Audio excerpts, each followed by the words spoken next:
Hi, welcome to Encore's Time Master. Tonight I'm going to show you the version 1.1 new features. Okay, the first thing that you can see is that today's May 8th and that today's entry is highlighted now in green instead of gray in the time entry screen. Now if I tap on that, you can see that on the timer it will now show the elapsed raw time. When you stop it, if you had a rounded time, it will show you the rounded time there just as usual.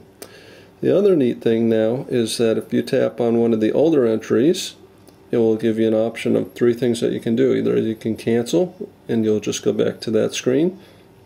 You can start the timer despite it being an older date, or you can hit copy, and the copy will take the entire record, copy it into a brand new entry with today's date and today's time, and it will start the timer automatically.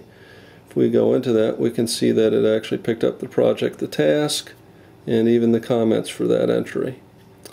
So we can stop that, and that's the neat new features in there. Here's the other thing that's pretty neat that we did.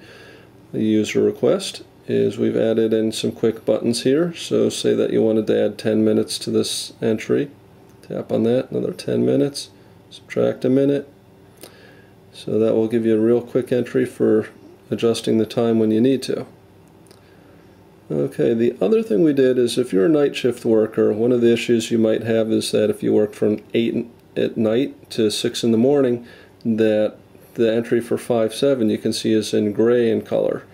So what we did is we added something in the setup that we call an entry rollover.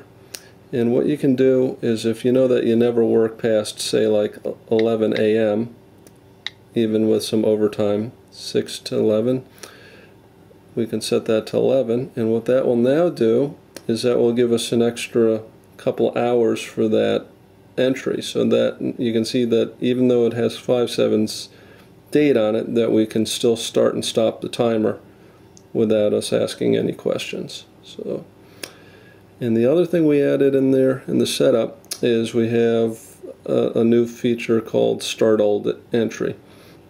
And when you tap on one of those gray boxes, what we have right now is it says ask. It will ask us if we want to copy or cancel or start, or we can set it to always copy the old entry into a new entry if you know that's what you want to do, or you can always start the timer. So that gives us a lot more flexibility with the timer entries. Okay, another new feature we have in the expenses, another user request here, is when you add a new expense, the quantity will now default to 1. Since we figured that most people are going to have one quantity and its amount of whatever, we're going to default that. Obviously it's easy to change by just tapping in there, clearing out the box, and putting in a new quantity if you wish. So, okay, in report, we've also added a few new things. If you have times and expenses, if you only want to show times now, and we'll say this month, it will no longer show you the expense entries in here. It will just show you the time entries. And when you export these via email, it will only show you the time entries if you select time entries, or the expenses if you show expenses. So I'm going to set this back to both. A few other notes on the HTML export. We've added a couple other fields that users have requested. We've added the start time and stop time and the starting odometer reading in case you need that for reporting purposes.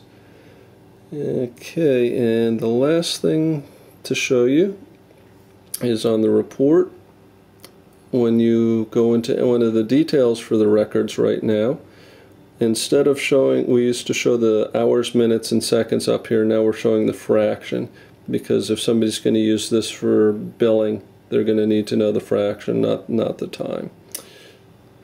I also wanted to note on the reports that we added another field in here that we call totals, grand total. When you're exporting the HTML email, if you want totals for each client, it will give you a single line with a grand total of the amounts for that. So when you do your exports and generate, and you send it to yourself on email. Your HTML email will now have the totals for each client.